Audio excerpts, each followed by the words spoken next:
I am ranking the Premier League starting strikers, and yeah, there are some shocks to come along the way. Hello and welcome back to the Canaries Chat Football channel. Today we have a tier list and we will be ranking all the Premier League strikers, so one from each team, and where they fit on the tier list. Yeah, I've tried to make it as fair as possible in places, maybe the one that's played the most games and things along those lines, but let's just get straight into it. Starting at the bottom of the table, so Wolves, I did go with Strand Larsen. He obviously was linked with Newcastle heavily before they got Voltemada and Visser, and yeah, Wolves have done incredibly poor this year.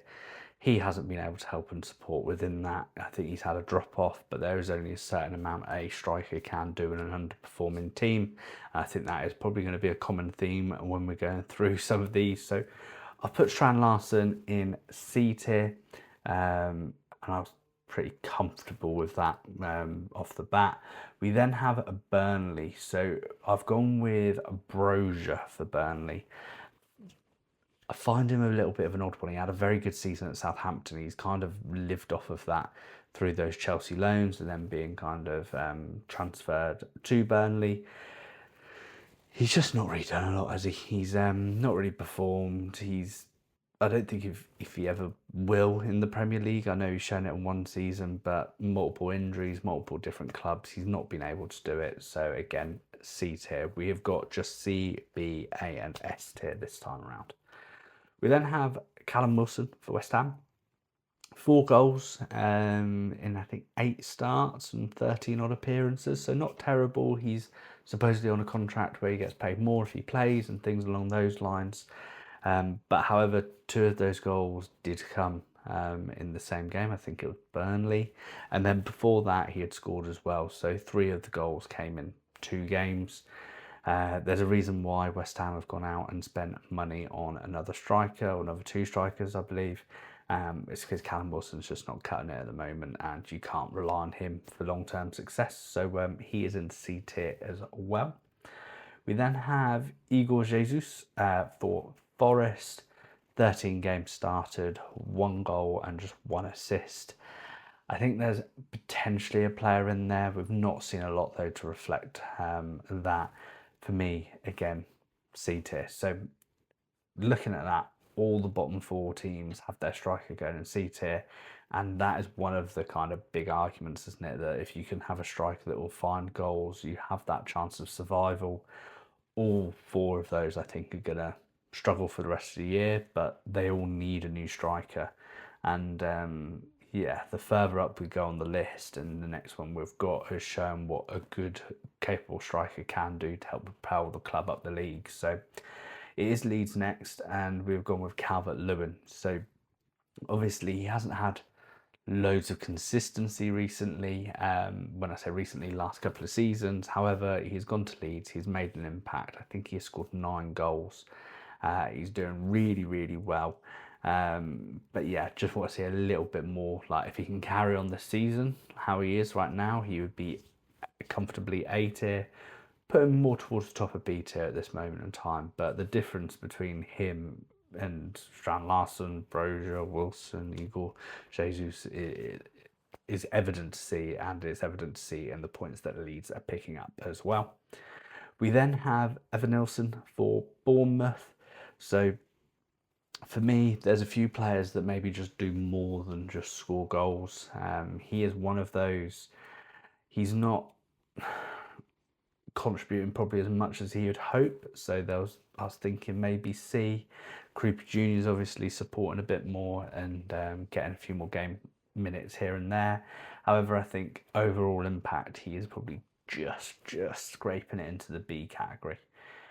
We then have Spurs. So I've decided to go with Richarlison. 7 goals in a very, for me, defensively minded team. Frank wants to hit teams kind of on the counter and then struggles to break teams down that do sit back. He's not kind of the most flair football player. He doesn't do like the little nice pretty things, but at the end of the day, he scored 7 goals, which isn't a terrible return. But the lack of support, the lack of creativity, the lack of attacking prowess in the way that they line up does hinder Tottenham. So I've gone with him just above Evan Nilsson in B tier. But yeah, it's just not too pretty at the moment for Spurs, unfortunately. We then have Palace. So Jean-Philippe Mateta, obviously superb season last year, still ticking over very nicely this year. Has also got European competition to kind of keep fit for, so he's playing a lot more games. That has maybe had a slight impact in his goal return. However, a very, very good striker, performing at the very highest level, A-tier striker for me. We then have, I've put Barry for Everton. I mean, again, another team that are not spoilt for strikers. However, because they all kind of have other contributing players, hasn't had as big an effect on Everton as it could have. 3 goals though, relatively big money move for Everton. Still struggling to find form. C tier for me. He goes in C tier. We then have a Danny Welbeck. So last year, first year, he hit double digits. It's looking like he should do that again this year. So showing a bit more of that consistency. I think he just does the job. You just put him in, you know what you're going to get from him. He's going to be reliable. There's talks of we take a third striker to the World Cup. Who is that going to be? Is it going to be Welbeck, Calvert-Lewin? I think safe to assume Kane and Watkins will go. I don't think Tuchel's obviously a huge fan of Tony playing in Saudi, so there is a potential argument that Welbeck should be on the plane. But I've gone B tier, straight down the middle, just very, very solid player. You then got Isidore for Sunderland. You also had Brobbery as well, that it was a little bit tricky to pick from. He scored 4 goals. Sunderland spreading the goals out quite evenly across their players. So there's no real standout striker. Once again, doing the job. There's a reason why Sunderland are performing so well. It's because all their players are digging in deep. They're working for each other and are a certain quality. So yeah, I've gone with a B there. And then Fulham, I've gone with Jimenez. So a superb signing for the value for money. He's been a great servant for Fulham. I think he's only got about 5 goals this year, 4 goals. He does, again, once though, provide more than just goals. His work rate, his leadership, for me, is a little bit similar to kind of Danny Welbeck. He comes in, he does the job, but he does the job solidly. For me, B. We then have Chelsea. So I've gone with Delap. Argument you could have gone Pedro in this, but I've gone for the more out-and-out striker. Gone with Delap. Hasn't been able to really have a proper go at it due to some injuries. Not hit the ground running really at all. C grade. I'm relatively comfortable. He could go on to be B/A, but he's not in the same category for me as like Welbeck, Calvert-Lewin, and players like that. We then have Sesko. So value for money, pretty poor. Has just about started to hit some form very recently. So there is signs that he can turn that corner, but they've spent a lot of money on him. He's not performing. That Man United starting striker shirt seems to weigh heavy on a lot of them, so I've gone with him in C. Then I have Voltemada. So he's obviously come in. He's posted decent-ish numbers. For me, he's more than just an out-and-out goal scorer. He can link that play up, and I think having Visser in the team, you'll get the best out of Voltemada. Has been a little bit purple patch in places, a couple of really good games, then goes missing for a couple of games. I would put him at the very low end of A, personally speaking. So then have Thiago for Brentford, obviously having a great season.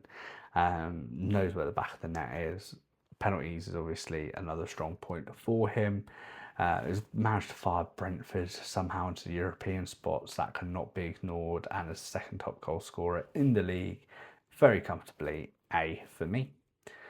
We then have Isak. I don't know where to go, Isak or Ekitike. Ekitike would have been a different answer. I think Ekitike would have probably been A tier because of what he can do off the left and striker. I've gone with Isak though, who for me isn't showing great value for money. A very bad injury could result in him not coming back being the player that he was. He may come back and be absolutely fine, but I doubt that. Then you've got to go through the whole rehabilitation process, wait for him to get match fit. So for me, Isak is a C. And then getting into the final three, we've got Ollie Watkins. So obviously had a slower start to this season compared to others. I still think is one of the best strikers in the league, has plenty to give. As I said, has shown over multiple seasons that he can perform well in the Premier League. He is A tier striker for me, so he is going in A. Then have Haaland. We all know he's going in S tier. Very self-explanatory. I think he will be the only player in S tier because, for me, I think what this list highlights is how short of exceptional strikers the Premier League currently is. Got to think we've had years go back of having the likes of Kane and Aguero slogging it out and having really high caliber strikers that were going for it. There was a little bit of that with Isak and Haaland last year. However, yeah, I don't think there's anyone even remotely close to Haaland's level. So yeah, very comfortable S tier for Haaland. And then we've got Gyökeres. Again, comfortable C. He's been ineffective for the price tag. I think he's maybe got 5 or so goals. Most have been quite nice tap-ins. He is shown in places that he can hold the ball up, drag players away. But as a striker that you're spending that much money on, you want more impact, you want more goals. So yeah, he's going in C tier for me. So that is the full tier list of Premier League strikers. For me, as I said, Haaland is very clear. Voltemada could get up there. Mateta, Watkins, Thiago, all very capable strikers, which I think are showing they're slightly more towards the top of the table, taken away. Mateta, you've got Voltemada, Thiago, and Watkins all in the top 6 teams, and that shows having such a good striker can really propel you up the league. But as always, I'm sure there are differences and there's things that you'd definitely change. So comment down below what you think.